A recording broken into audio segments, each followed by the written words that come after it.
Manchester United nil, Crystal Palace 2. Another home defeat, another terrible performance from Manchester United. What do you have to say, Daniel?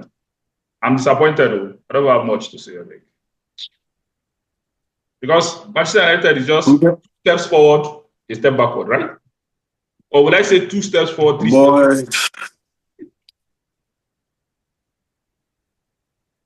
I think any lower than this is just relegation. I think that's just the lower I can get. Fuck. Ooh. I can't have a good weekend. Like, I've not had a good weekend in the last 2 months. Especially at Old Trafford. We've lost to Nottingham Forest at Old Trafford, lost to Bournemouth at Old Trafford, we've lost to Brighton at Old Trafford, and we've today lost to Crystal Palace. And so don't forget, we lost to Newcastle. Newcastle at home. 5 home defeats. That's 15 points to the bin. And in this period, you have considered 3 against Nottingham Forest, 3 against Bournemouth, that's 6 goals. Newcastle 2, that's 8 goals. Brighton 3, that's 11 goals. And Crystal Palace today, you have considered under 2, that's 13 goals and dropped 15 points. How many have you scored? Wow.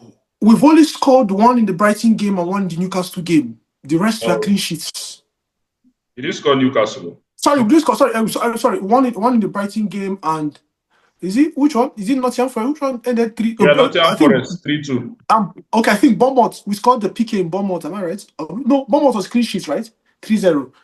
So yeah, Bournemouth 3-0. So we've considered 13 and scored 2 and lost 15 points.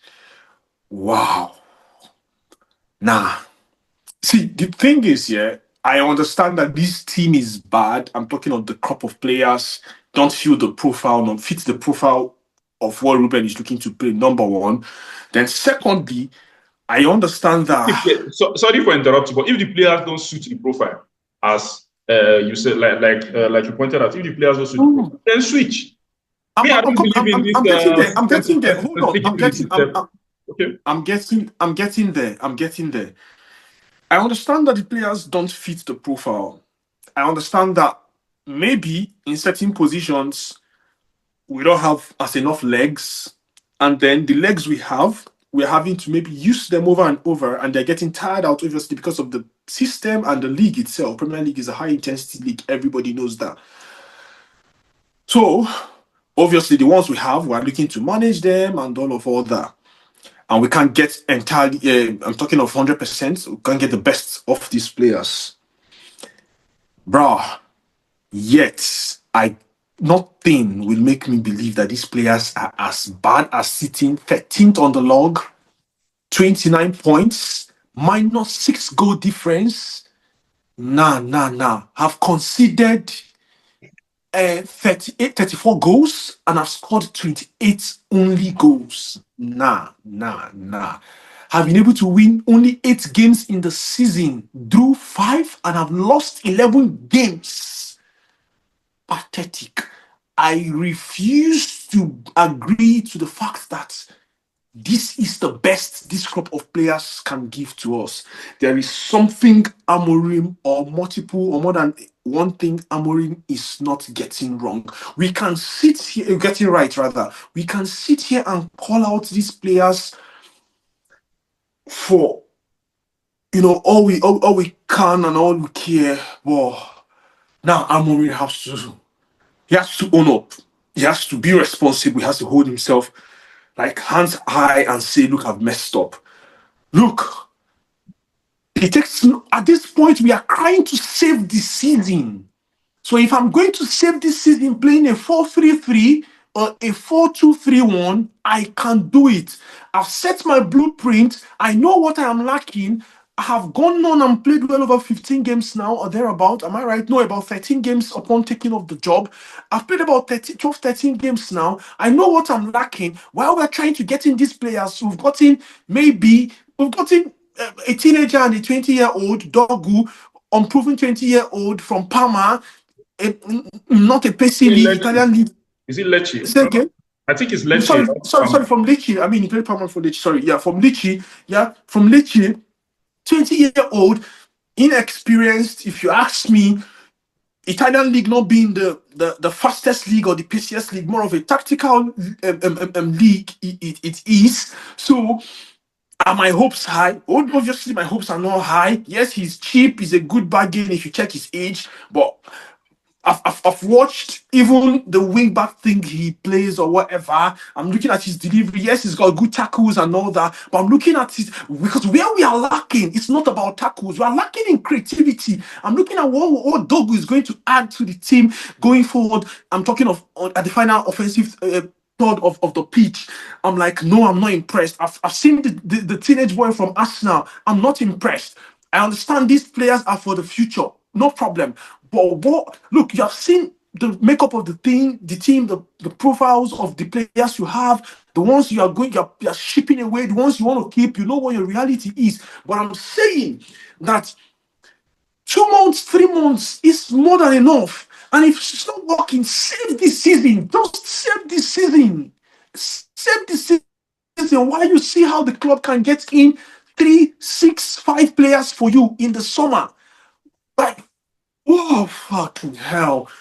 But, bro, I'm drained. I sat here in the first half. When I saw the lineup, I was like, okay, just maybe Bruno will play in the false nine, because it would make more sense for me if Bruno played in the false nine position. But having Kobe play in the false nine, it happened in the first 15 minutes. Oh, Manchester United dominated possession, created those chances, almost was in on goal. The whole something that Kobe would have scored. But after that, the moment Maguire and the other lad, sort of understood the dynamics and all that, they took Kobe out of the game. And Yeah. for me, I expected that Kobe, beginning the second half, I didn't expect to see Kobe start the second half, to keep him up until the 65th minute before you think that it was insane for me. So now, who are you blaming now for this defeat? Is it the coach or the players? Everybody, but I think the bulk of it falls obviously on the coach. Well over 60%, 70% of whatever goes on. And I will have to blame the coach, because it's the excuse is now, like, we're way past that period. This is over 2 months, man. His first job was the Bodo Glimt game, and then his first Premier League game was the Ipswich game, where he went and he drew it a 1-1. We've got past no excuses. You've seen the players you've got. You've seen the profile. You've looked at them. You've analyzed them. You've done everything. You've watched them on the pitch. Play out. You've watched them in the little moments you've got with them in the training sessions. You know what is obtainable or what these players could give you. We're trying to save the season. We just need to save the season. Now, you saw the low block. The moment we look at the recovery of Crystal Palace in Old Trafford, playing with confidence, they played like the home team. The very moment they lost the ball, they all ran back. They formed a very formidable low block. Made sure that they kept Manchester United at bay. We kept on passing the ball right in front of them, side on to sides, and then we couldn't do nothing breaking their line. For the 18th time, we can't break lines.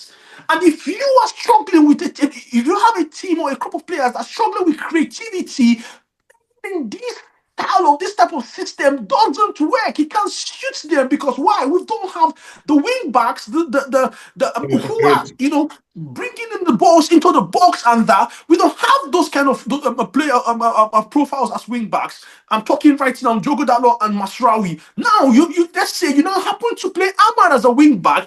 Ahmad doesn't really look to drop the ball into the box. He looks to play those quick 1-2 as a wing back and try to drive the ball. You've got Garnacho, he doesn't crush the ball. He's not. Oh my word! In the middle of the pack. Let's round up. In the middle of the pack, you have Bruno, who is not like the Juan Matas and David Silvas and Bernardo Silvas and the Xavis or whoever of this world. I give it to him. He's a creative guy, but he's not really those kind of guys who give those beautiful short passes. Those kind of passes that breaks. He more like his passes are more diagonal. And once in a while, he gives all those quick 1-2s and creates all that. But the kind of central forwards you've got like a Hoyland who wants to get the balls on the run, to outrun defenders and all that kind of thing. That's his kind of football. You've got Zexi who wants to play, who wants to link up, and then when he wants to link up, he has wide players who just doesn't want to link up for him to score. They want to link up and get the glory. So what are you doing in the training session? When the ball goes into the middle of the park of Manchester United, it dies. It dies. The ball dies once it goes into the middle of the park for Manchester United. It dies. It literally dies. Nothing goes on there. There is no flair, no creativity. The ball goes wide. Same thing.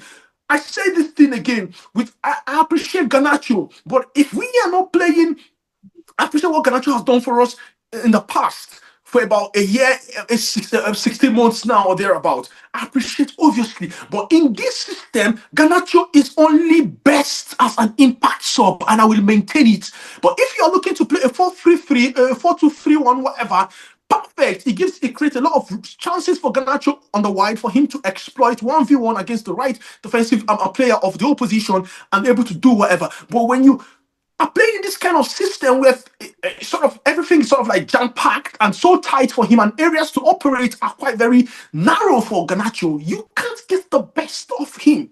And he's not the best player bringing the ball into the box. I'm talking crossing wise this time around. He's always looking to get the ball onto his stronger foot and then strike the ball. He's not looking to create with his central forward. He's not entirely looking to link up with the middle of the park. Now you've got Ahmad on the other side. He's on a run of form. He wants to keep, just back off signing a contract extension. He wants to keep scoring. Wants to keep. Look, Ruben has to save the season. Look, I think I'm speaking for every Manchester United fan when I say that he has to save our season. Look, enough of all the excuses. I understand that he's adamant. I understand that he's willing to take the bow if it gets to the point where he say, look, it does. I'm talking now, the guys above say, look, it's not going to work. He's willing to sort of like hold his hands high and say, I did it my way. It didn't work out in Old Trafford. I'm taking the back. I understand. What a brave man. Admirable. Such an amazing guy. Charismatic, whatever. Oh, I give it to him. I love you, Ruben. But please, can you save our season? And we manage. I can't lose. Oh, my world. 5 games. In Old Trafford, in the last the last 5 Premier League home games have been losses. The only joys you have had in Old Trafford have come off the Europa. No, it can't be this bad, bro. It can't be this bad. And look at the teams we are losing to. Oh, man. Oh, fuck. All right, Dan, thank you very much for joining me. I'll see you next time. Oh, man. Shucks.